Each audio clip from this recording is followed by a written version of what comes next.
अमीर बेटी माँ ने मरने से पहले अपनी तीनों बेटियों को सिर्फ एक एक लिफाफा दिया था, लेकिन सबसे छोटी बेटी का लिफाफा खुलते ही पूरे परिवार की चीख निकल गई।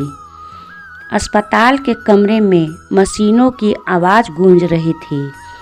75 वर्षीय सावित्री देवी के सांसें अब गिनी चुनी रह गई थी।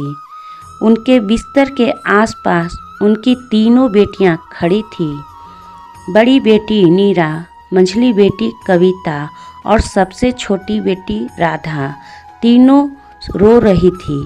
लेकिन सावित्री देवी की आंखें बार बार सिर्फ राधा को ढूंढ रही थी।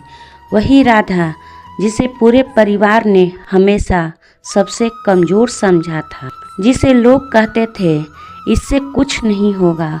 सावित्री देवी ने कांपते हुए हाथों से 3 लिफाफे निकाले, एक एक करके तीनों बेटियों को दे दिए। फिर धीमी आवाज़ में बोली, मेरे मर जाने के बाद खोलना। और कुछ देर बाद उनके आंखें हमेशा के लिए बंद हो गई। 13वीं के बाद पूरा परिवार इकट्ठा हुआ। सबको उत्सुकता थी, आखिर उन लिफाफा में क्या था। सबसे पहले बड़ी बेटी नीरा ने अपना लिफाफा खोला। उसमें सिर्फ एक चिट्ठी थी, बेटी तूने मुझे अच्छे कपड़े दिए, जब भी लोग मेरी तारीफ करते थे तेरी याद आती थी, धन्यवाद। नीरा रो पड़ी। मंझली बेटी कविता ने अपना लिफाफा खोला। उसमें भी एक चिट्ठी थी, बेटी तू हर महीने पैसा भेजती रही, मेरी दवाइयों का खर्च उठाया, धन्यवाद। कविता भी फूट फूट कर रोने लगी। अब सबकी नज़र राधा पर थी। राधा वही बेटी थी जो सबसे गरीब थी, न छोटा घर छोड़ पाई न बड़ी नौकरी कर पाई। रिश्तेदार अक्सर ताना मारते, माँ के लिए किया ही क्या इसने। राधा ने कांपते हाथों से अपना लिफाफा खोला। पूरा कमरा शांत हो गया। शुरू किया। पहली लाइन पढ़ते ही उसकी आवाज़ कांप गई, मेरी अंतिम इच्छा है कि मेरी असली कहानी सबके सामने पढ़ी जाए। दादा आगे पढ़ने लगी, जब मुझे पहली बार लकवा हुआ था तब अस्पताल में लगातार 17 रातें मेरे साथ कौन जागा था, राधा।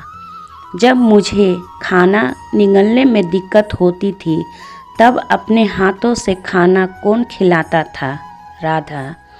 जब मेरे कपड़े गंदे हो जाते थे और मुझे शर्म आती थी तब बिना चेहरा बनाए कौन साफ करता था, राधा।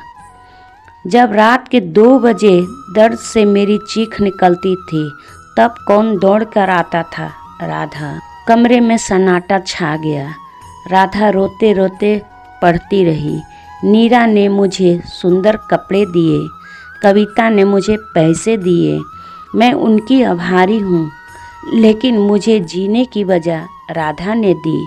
उसने मेरी सेवा नहीं की, उसने मुझे मेरा सम्मान वापस दिया। नीरा और कविता की आंखों से आंसू बहने लगे। उन्हें पहली बार एहसास हुआ, उन्होंने माँ के लिए बहुत कुछ खरीदा था लेकिन अपना समय नहीं दिया था। राधा ने आखिरी हिस्सा पढ़ा, मेरी सबसे छोटी बेटी, लोग कहते हैं कि तू सफल नहीं हुई, लेकिन जिस दिन मैं मरूंगी उस दिन दुनिया की सबसे अमीर बेटी तू होगी, क्योंकि तेरे पास मेरी दुआएं होगी। और याद रखना, बुढ़ापे में माँ बाप को पैसे नहीं चाहिए होते, उन्हें एक ऐसा हाथ चाहिए होता है जो उनका कांपता हुआ हाथ पकड़ सके। इतना पढ़ते ही राधा ज़ोर ज़ोर से रोने लगी।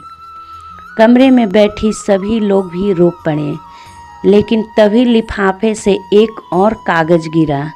वो सावित्री देवी की वसीयत नहीं थी, बल्कि उनकी आखिरी लिखी हुई पंक्ति थी। सिर्फ एक लाइन, जिस दिन मैं चल नहीं पाती थी उस दिन राधा मेरे पैर बन जाती थी। इसलिए आज मैं अपनी सारी दुआएं उसी के नाम करती हूँ।